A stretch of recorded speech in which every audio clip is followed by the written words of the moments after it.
Well, that must be 12:50, surely. Late. Yes, 12:50. I never see that train go by without remembering a very strange adventure which also began at train.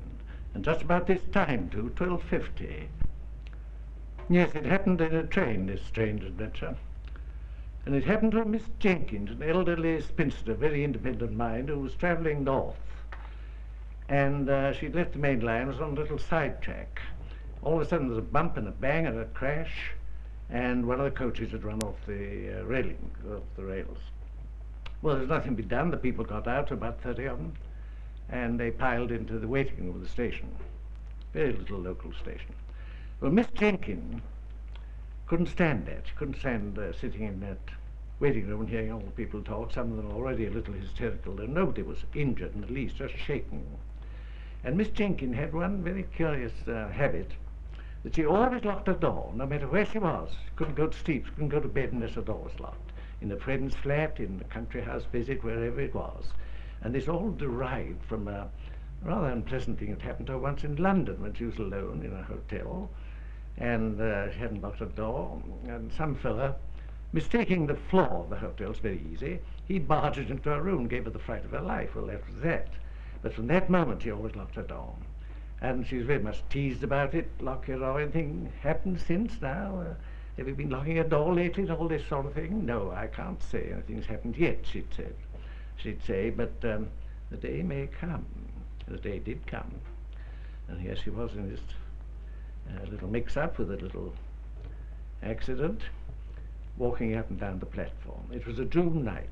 There were oil lamps on the station. It wasn't very clear. And she walked up and down, thinking things over. She'd been shaking a bit, but she felt all right. And then she saw the porter, a little fella, messing about some milk cans. She went up to him and got talking, of course, and said, "Isn't there a bed anywhere within reach that I..." "Yes," he said, I could provide a bed." I said, "I think, yes, I can provide a bed for you. It's about a quarter of a mile walk across the moor." And he told exactly where it was, in a little hamlet. And she couldn't miss it, and the door would be left open. All she had to do was to go in and sleep. 5 shillings be all right? Yes, he said, 5 shillings. And she noticed that he had a pockmarked face, so they hadn't smallpox, not properly cured. And then she started off, this independent and rather plucky old lady, about 12:30 by this time, using her umbrella as a walking stick and clutching her bag, holding her bag very tight. And she soon came to this village, because you hamlet, only 3 or 4 houses. You couldn't mistake it, 2-story house, he told her, and it was a 2-story house. She went in, and at that moment, as she went in, for the first time, she had a feeling of uneasiness. Wasn't she being rather bold, doing this all by herself, and so on? However, she dismissed that. There was a candlestick, picked it up, lit it, went upstairs. There was the door, looked in. Yes, there was a room of sorts, a sort of bed, and didn't look very clean and nice, but anyhow she could lie down. And that's what Miss Jenkins did. First of all, she locked that door. It's a very big key, made quite a noise, but she locked it. Then she searched the room, under the bed, in the little cupboard where anything could hide. Nobody, the room was dead empty. Well, there she had this night to spend. And she lay down on the bed. It was a rather high bed, a little difficult to climb up onto, but there she lay, quietly thinking things over. And I'd had more of a shock than I realized. She knew that by now, but she was in normal control of her faculties. And as she lay there, just thinking over things, she heard a voice. The voice said very quietly, "Lock your door." Gave her a jump, but she had locked her door. There's nobody in the room. She couldn't understand it, but she got up, searched the room again, all through the cupboard and under the bed. There was nowhere much to look. She couldn't understand it quite. And then she got help, because she saw the lower sash of the window was open. There was a noise outside, of course. She walked up the window, looked out into the dark night. Very quiet, no wind, nothing moving, not a sound. Lock your door. She lay down again. Of course, she said to herself, I must have spoken those words myself. I was thinking about it. It's always in my mind, that lock your door. And I, no doubt, I just said it to myself. Yes. And there she composed herself and thought, if I can get to sleep, all the better. There she lay. Lock your door! It was so loud and so authoritative that she didn't hesitate an instant. She didn't argue or think, and just slithered off that bed like a 2-year-old, reached the door, turned the key. The door wasn't locked. This was one of those keys you've got to turn it twice. She heard the further click. Yes, now it was locked. She's quite sure. Then she heard another sound. Soft, quiet, in the house. She knew what it was. It was boards creaking. Somebody was coming down the stairs. She heard the steps come along.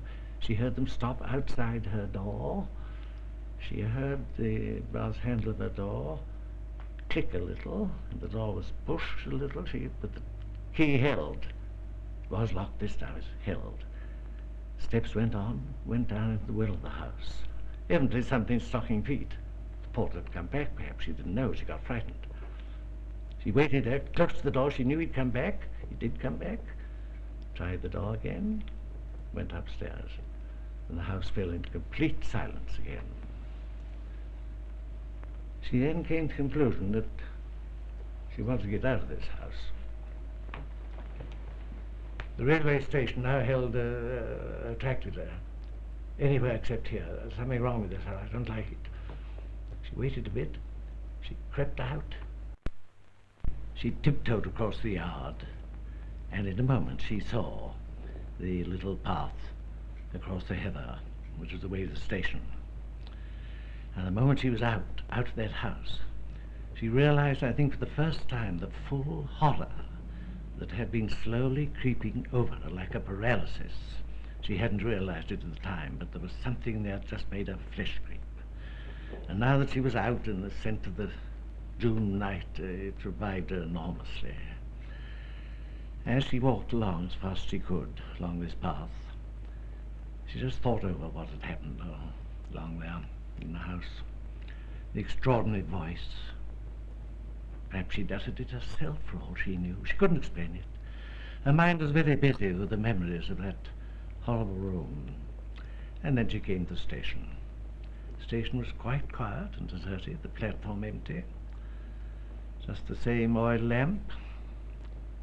And she walked up, cautiously rather, to the door of the waiting room and peered through the upper half, it was of glass, and was rather surprised at what she saw going on, for all these people in there, must be nearly 30 of them, instead of screaming and being a little hysterical, were enjoying themselves with cups of tea. She saw thermoses about, and people were munching food.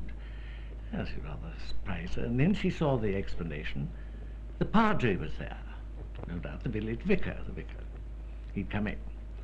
And as she peered through the upper half of glass, the door, he caught her eye. Somebody pointed to her, we'd in the train with her. Up he came to the door and opened it, and was very kind and gracious and polite and sweet to her. And he said, "You must come in, madam, and have a cup of tea. I heard of this accident, and of course I got down with my wife as quick as we could with thermoses, and as you'll see, they've been having a little refreshment." "Oh," she said, "that's very kind. I would like a cup of tea." "And you must be very tired now," said the party. "You've been walking about all night, have you?" "Oh, no," she said, "not at all. I had a bed. Party's face showed a good deal of surprise and rather puzzled. "You had a bed?" And she told him all about it, how the little porter had guided her and how she'd used the room. She didn't go into the details about lock your door, anything of that sort, just gave him the facts. "Well," he said, "it's very interesting indeed. You'd like to know perhaps a little about that house, would you?" "Very much," he said, "especially as I left 5 shillings on the mantelpiece, which I hope somebody will give to the owner. We agreed on that fee." "Oh, yes," he said, "that'll be easily managed. But now, listen to me a moment. It's very interesting, but that house has been unoccupied, for 20 years. When I first came here 20 years ago, I heard rumours about it which said to be very haunted. I didn't take much interest in it, but I heard stories about figure being seen, one thing and another. And I'm a little interested in that kind of thing, and I actually went there myself and spent a night. Nothing happened. I didn't see anything, he said. And by the by, he said, you'd like to know perhaps that we hadn't got a male porter here at all. The little man you described with the pock-marked face, he's not been here for over 20 years. Oh, she said, really? Yeah. Well, what about it? That's rather interesting. Yes, he said, now, I don't want to shock you, you know. There's nothing to be afraid of, but there's a very bad story behind that house, which started, of course, the legend of its being haunted and all that sort of thing. But the man who lived in that house was the little porter house, quite right, years ago. And there was a murder in that house. In fact, there were 2 murders in that house.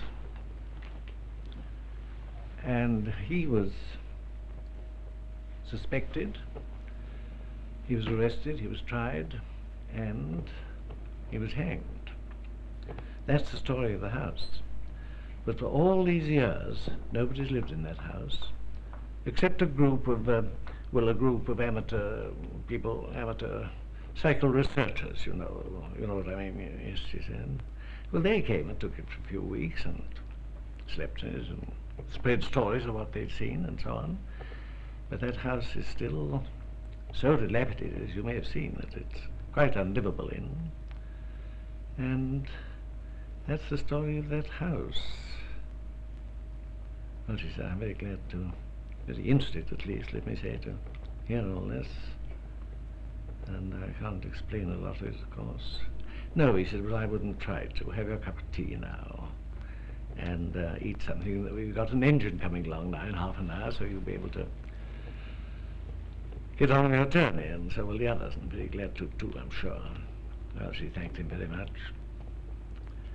And he said, another time I'd be a little careful, you know, about sleeping in places you don't know about. It is a little risky, isn't it? Yes, you know, of course it is, but I wouldn't have missed this for anything. Well, he said again, you're a very brave woman. The engine came. Of course, she got home a couple of weeks later, got back to London to her friends. And of course, what rejoiced her, what delighted her so was that now when people said, do you still lock your door? Yes, he said, I do. And believe me, it would be very wise to lock yours too. You see, I was right about that. Safer to lock your door.